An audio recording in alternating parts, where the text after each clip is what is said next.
네, 안녕하세요. 김주현 세무사입니다. 오늘은 여러분들이 정말 궁금해하실 것 같아요. 특히 신혼부부들께서 많이 궁금해하시는 내용으로 준비했습니다. 결혼을 하게 되면 우리가 집을 어디서 얼마의 금액을 주고 사야 되는지 궁금해하시는 분들이 많이 있으세요. 저희가 보통 신혼부부들 기준으로 3, 4억짜리 집을 산다라고 해도 여태까지 이제 막 우리가 사회생활 시작하고 이제 막 월급 받기 시작했는데 갑자기 제가 3, 4억이 어디서 나서 집을 사겠습니까? 여러분들이 집을 사시게 되면 아마 부동산 중개업 하시는 분들께서도 이런 얘기를 많이 하실 거예요. 자, 요즘은 3억, 4억짜리 집을 사도 자금 조달 계획서를 꼭 제출해야 된다 라고 하시는 말씀을 많이 들어보셨을 텐데, 자금 조달 계획서를 어떻게 작성을 하셔야 되는지, 그리고 만약에 내가 집을 사려고 하는데 돈이 조금 비는 거예요. 엄빠 찬스를 써야 됩니다. 엄마와 아빠한테 가서 내가 이제 결혼을 하는데 집을 사려고 했더니 돈이 부족하다. 어떡해요? 은행에서 돈도 안 빌려주는데. 근데 엄빠 찬스도 잘 써야 돼요. 무분별하게 쓰시면 국세청에서 또 뭐가 날라오겠죠. 그렇기 때문에 집을 살 때 어떻게 엄빠 찬스를 잘 쓸 수 있는지 알아보는 시간을 준비했습니다. 얼마 전에 제 친구가 결혼을 했습니다. 이제 그 친구가 실제 저한테 물어봤던 내용을 여러분들이랑 한번 공유해보고 싶어요. 그 친구는 이제 막 결혼을 해서 집을 어디다 구할지 부동산 봤더니 자금 조달 계획서라는 걸 쓰래. 근데 이거 뭘 어떻게 써야 되는 거야? 여기 보니까 내가 돈을 어디서 났는지, 예금이 얼마 있는지, 혹은 누구한테 돈을 빌렸는지 막 쓰라고 하는데 이거 어떻게 써야 되는지 모르겠어 라고 하더라고요. 제가 물어봤어요. 야, 너 집이 얼마짜리야? 그랬더니 집이 4억이랍니다. 그럼 너는 돈이 얼마 있어서 4억짜리 집을 사는 거야? 야, 내가 여태까지 혼자 있다 보니까 많이 쓰고 그래서 그렇게 막 돈이 많지는 않아. 아, 그래? 그럼 4억 어떻게 마련할 거야? 앞서 말씀드린 것처럼 이 친구도 그래도 엄빠 찬스 써야지 어떡하냐, 어떻게 할 수 없겠더라 라고 하더라고요. 그래서 실제 이 친구는 본인의 부모님과 배우자의 부모님들께서 자금을 지원을 해주시기로 하셨습니다. 여기서 여러분들께서 주의를 하셔야 되는 부분을 제가 설명을 좀 드릴게요.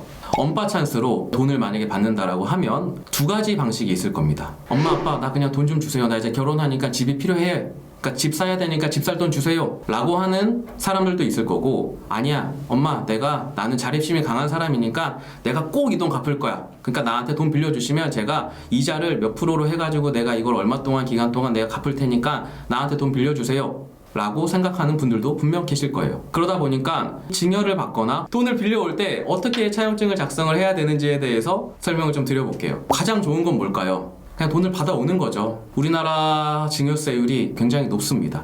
1억까지는 10%, 2억, 5억까지는 20%. 만약에 저희가 엄마한테 돈을 2억을 받아온다라고 하면 세금으로 내야 되는 돈만 거의 3, 4천만 원 됩니다. 이런 생각 하실 거예요. 그러면 나 1억씩 1,000만 원씩 쪼개서 그냥 받으면 어떻게 돼? 라고 하시는데, 실제로 그 증여를 저희가 신고를 하게 되면 10년 동안의 기간을 합산해서 신고를 하게 되어 있습니다. 그러다 보니까 10년 동안 여러분들이 돈을 얼마를 받아왔는지에 대해서 합산돼서 신고를 하기 때문에 굳이 쪼개서 받지 마세요. 그냥 한 번에 많은 돈을 받는 게 훨씬 더 편하실 겁니다. 제 친구가 이제 집을 사려고 했더니 한 2억 정도가 부족했어요. 어머니 그리고 배우자의 부모님들께 이렇게 자금을 조달을 했는데, 이제 해당 부분에 대해서 제가 이제 이야기를 해줬죠. 야, 이렇게 우리가 돈을 빌릴 때는 그냥 빌리면 안 돼. 그리고 우리가 나중에 세무서에서 분명히 너한테 이 돈 어디서 났냐고 물어볼 거야. 물어볼 때 우리가 대답을 하려면 미리 이런 거 차용증이나 이런 걸 준비를 다 해놔야 돼. 만약에 이런 거 준비 안 해놓고 나중에 하잖아? 우리가 아무리 빌려서 나중에 갚을 거라고, 나는 효자니까 정말 부모님 돈이 필요 없고 나중에 갚을 거라고 해도 국세청에서는 증여로 봐. 돈을 1억씩 빌려오면서 차용증을 작성을 했습니다. 인적사항이나 이런 거 다 넣고 우리가 금액을 1억으로 적었고요. 이자율 많이 궁금해하세요. 부모 자식 간에 차용증을 쓴다라고 하면 이자율을 얼마로 써야 할까요? 요즘 시중 은행 금리가 굉장히 많이 오르고 있죠. 반면에 세법에서는 4.6%라는 금리 이자율을 정해놨습니다. 그 4.6%로 저희가 돈을 빌려왔을 때 그 이자에 대해서 증여로 보지 않는 부분에 대한 금액은 바로 2억 1,700만 원입니다.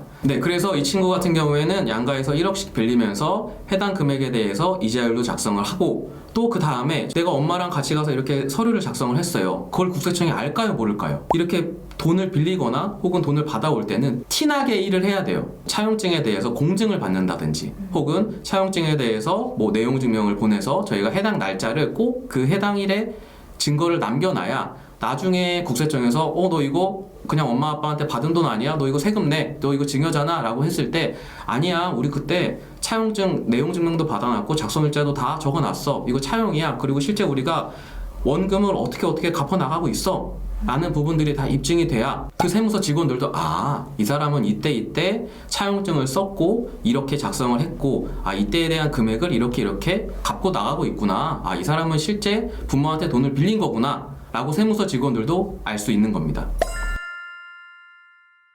오늘은 많은 신혼부부들이 궁금해하시는 집 살 때 어떻게 내가 자금 조달 계획서 써야 되는지, 혹은 언파 찬스 어떻게 써야 되는지 설명드리는 시간이었습니다. 미리미리 여러분들께서도 이러한 자금에 대한 계획도 세우시고 슬기롭게 언파 찬스를 꼭 쓰시길 바라겠습니다. 감사합니다.